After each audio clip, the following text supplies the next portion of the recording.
Buenas tardes, amigos y amigas. Estamos aquí en Placer que Inspira y estamos con un maestro que te va a encantar lo que vamos a aprender de él. Seguramente ya él nos va a estar diciendo por qué maestro, por qué aprendiz, porque ya se está sonriendo incluso porque estoy mencionando esto, porque precisamente el tema del día de hoy es maestros o aprendices. ¿Tú qué dices?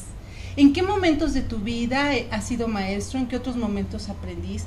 ¿Y qué significado tiene esto para ti y también para las personas que te rodean?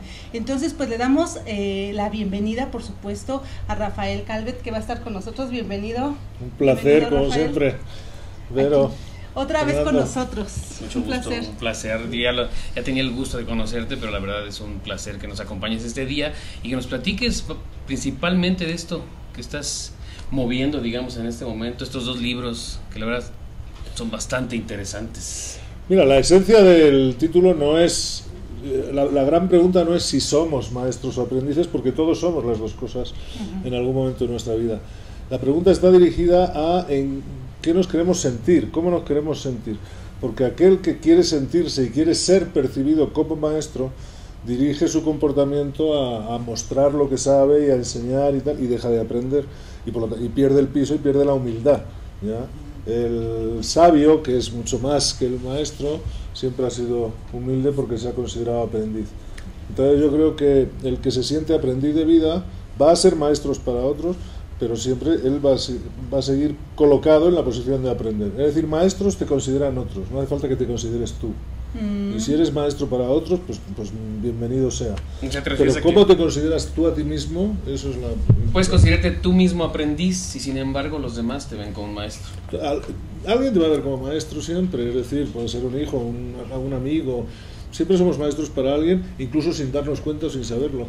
Pero quien vive para eso, vive centrado en el ego de ser maestro y de querer serlo y de pretender serlo, y entonces va a vivir mucho más buscando dar consejos que buscando aprender. Entonces deja de aprender, ¿no? Deja de poner el foco en aprender, y el aprendiz pone el foco en aprender y luego regala lo que sabe, ¿no? O sea, lo cual va a ser una maestría para otros, ¿no? Ahora que comentas esto, ¿no? Es una decisión personal. Si eres aprendiz, si eres maestro. Exacto. ¿Tú hacia qué enfocas el libro? Yo lo enfoco desde luego a la felicidad, y el libro tiene que ver con declararse aprendiz permanente. Okay. ¿Ya? Porque eso es lo que nos permite aprender todos los días de nuestra vida, y aprender de nuestros errores, y aprender de nuestros aciertos, y de los errores y de los aciertos de los demás.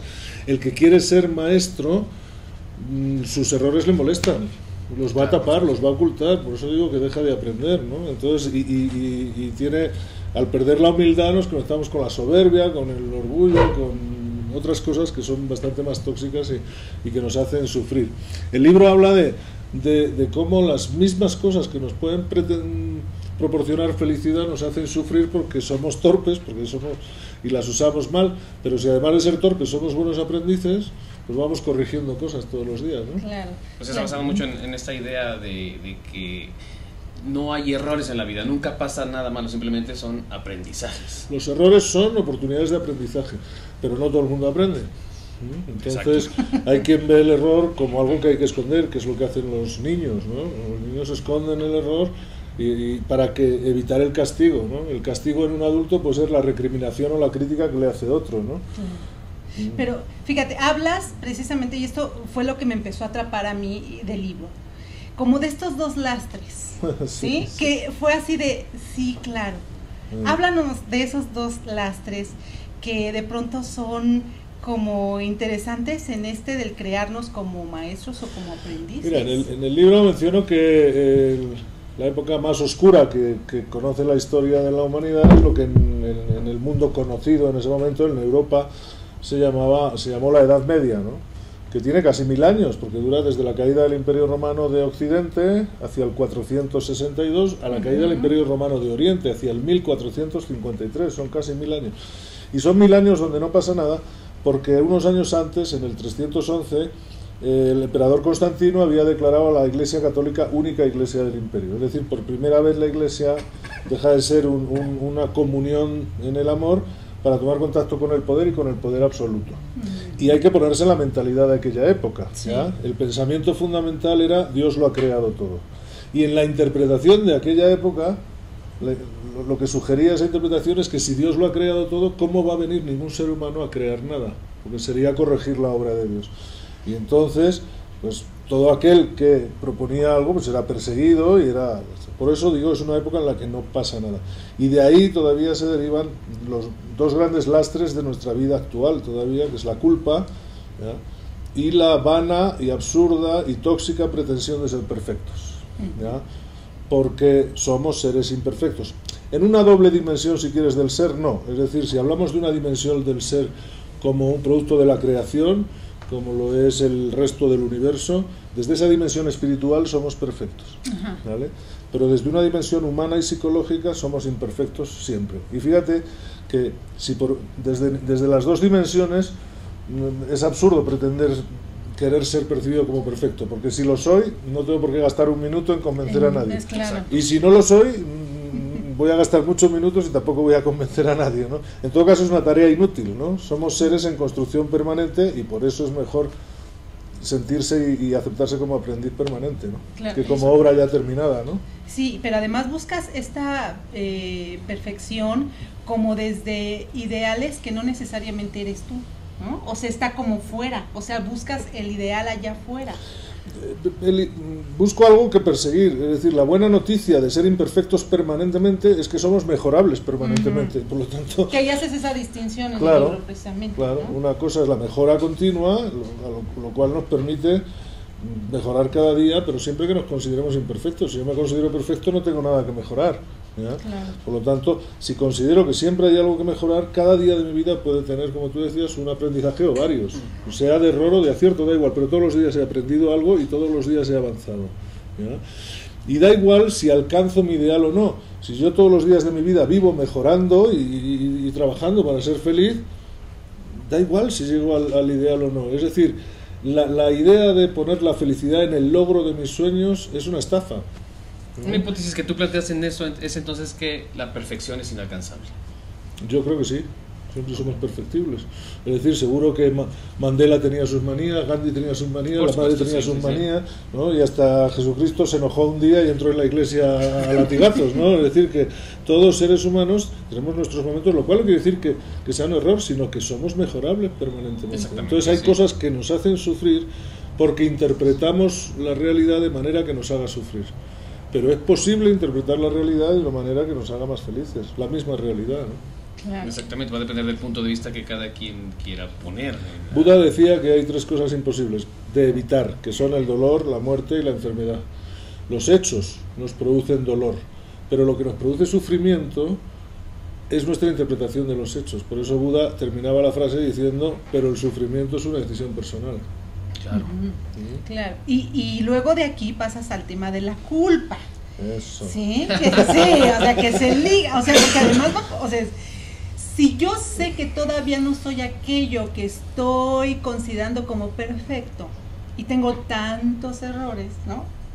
Ahí tú, o sea, sí, ¿cómo? Si quiero ser perfecto y siento que no lo soy, me voy a culpar. Es decir, la culpa es una palabra que tendría que estar desterrada del idioma, porque en realidad solo sirve para destruir autoestima. Si es hacia mí, la mía, y si es hacia los demás, la de los demás, ¿vale? Es el principio del bullying, del moving y de todo, ¿vale? Que es muy distinto, porque usamos palabras como sinónimos que no lo son. Por ejemplo, eso, la culpa y la responsabilidad. Una cosa es hacerse cargo de mis hechos, de mis actos, y otra cosa muy distinta es sentirse culpable. Eso nos quita fuerza, nos quita energía, no sirve para nada. La transformación, en coaching decimos que la transformación tiene dos grandes momentos, que es darse cuenta para hacerse cargo. ¿Ya? No darse cuenta para sentirse culpable, para quedarse ahí, no darse cuenta para hacerse cargo, para cambiar, ¿no? Entonces, no al lugar, la culpa no me ayuda a hacerme cargo mejor, ¿no? La culpa no es una energía movilizadora, es una energía paralizadora, ¿ya? Entonces, si me doy cuenta y me siento culpable, me quedo aquí parado y no cambio, ¿vale? Pero si me siento responsable y comprendo lo que he hecho mal, hago lo correcto, con las acciones correctoras. La responsabilidad es una energía movilizadora, no son sinónimos. Ok, perfecto. Y también digo, la culpa es algo con lo que hemos vivido durante muchos años, cada uno de nuestras vidas, ¿no? Claro. Haciendo uso de ella quizá para, curiosamente, no sentirnos peor. En teoría, por el famoso acto de contrición, pero insisto, es decir, la culpa me quita energía y entonces necesito que alguien me perdone. Y a veces, tú sabes, que el perdón más difícil de otorgarse es el que se otorga uno a sí mismo. Yo creo que es el único, ¿no?, que requerimos. No, necesitamos que nos perdonen los demás y lo escuchamos, pero realmente solo sanamos cuando nos hemos perdonado nosotros mismos, y es mucho más complicado. Entonces, si yo me siento responsable y me movilizo, pues es una tarea menos. Es decir, que en realidad la culpa, insisto, no nos ayuda, me da más trabajo en todo caso. Y a veces me da un trabajo que me cuesta mucho tiempo sacarme de encima. Nosotros en coaching trabajamos muchas culpas, y cuando la gente las sana, en realidad lo único que se ha quitado es un peso de encima, claro, ¿no? Viajamos más livianos, ¿no? Por lo tanto, no, es una palabra que... Hay muchas palabras que parecen sinónimos y no. Fíjate que para vivir bien, la primera capacidad fundamental sería vivir en confianza. Tener confianza en sí mismo, no confianza en los demás. Y yo la confianza la defino como la capacidad para hacerme cargo de lo que vaya ocurriendo, cuando vaya ocurriendo, si es que va ocurriendo, porque a veces no ocurre, no tengo que anticipar, ¿ya? Y hay mucha gente que usa como sinónimo de la confianza la seguridad, y son sinónimos, son palabras antagónicas en realidad. ¿Cómo sería? Porque la seguridad la busco fuera de mí. Yo quiero seguridad en que tú me quieras, en que esto esté así, en que las cosas estén como estén, en que tal, ¿vale? Pero la confianza la siento dentro, por lo tanto es inversamente proporcional. A menor nivel de confianza mía, mayor nivel de seguridad externa necesito, que me digan las cosas seguras, seguro que va a pasar. Sí. Y la seguridad es una ilusión, nadie me puede asegurar en realidad nada, lo que va a pasar aquí en esta sala dentro de un minuto, no lo sabemos nadie. Entonces sustituimos la confianza por seguridad, y hay gente que la seguridad no se satisface nunca a veces, ¿no? Hay gente que vive en castillos, encerrado en castillos y tal, pretendiendo vivir seguro y no se siente seguro. Nos sentimos confiados. La confianza es una fuerza interior. Es como los ciegos, ¿no? Los ciegos no tienen seguridad de lo que hay porque son ciegos, pero caminan con confianza. Pero tú que eres vidente, te cierro los ojos y no tienes ni seguridad ni confianza, y entonces vamos dando unos tumbos terribles, ¿sí me explico? Perfecto, claro. Sí. Incluso porque no hay como el reconocimiento, y pienso con esta analogía que haces, como de los recursos con los que sí cuento. O sea, a lo mejor algo no lo tengo en ese momento, pero sí puedo tener la confianza de que otros recursos están en mi vida para utilizarlos en el momento en que los voy a requerir, ¿no? Por supuesto. Cuando sucede... Es que somos, lo que nos define, tú lo sabes bien, lo hemos comentado más veces, no es lo que somos hoy, sino nuestras posibilidades. Y esas están en nosotros ya, pero tenemos que descubrirlas. Por eso cuento la anécdota de la botella de vino, ¿no? Digo que al nacer todos somos una botella del mejor vino del mundo, pero también somos la botella y también somos el tapón. Y si no somos capaces de ser el sacacorchos en algún momento, nadie va a disfrutar esa botella. Ni siquiera nosotros, porque no sabemos que lo somos, pero lo somos. Lo somos. Es decir, todos tenemos más posibilidades de las que somos capaces de percibir. ¿Ya? Y eso nos despista, ¿qué? Nos despista que nos pasamos la vida queriendo aprender hacia afuera, queriendo sacar aprendizajes de fuera, y a veces aprendemos poco de nosotros mismos, ¿no? Miramos poco hacia adentro de nosotros, decir, ¿qué puedo hacer yo? ¿Qué puedo mejorar? ¿Qué puedo cambiar? Es decir, nos hacemos pocas preguntas a nosotros. Queremos buscar el saber, no la sabiduría. Claro, qué interesante. Vamos a ir a un corte para seguir hablando sobre estos temas que tienen que ver sobre la existencia humana. Regresamos en un momento.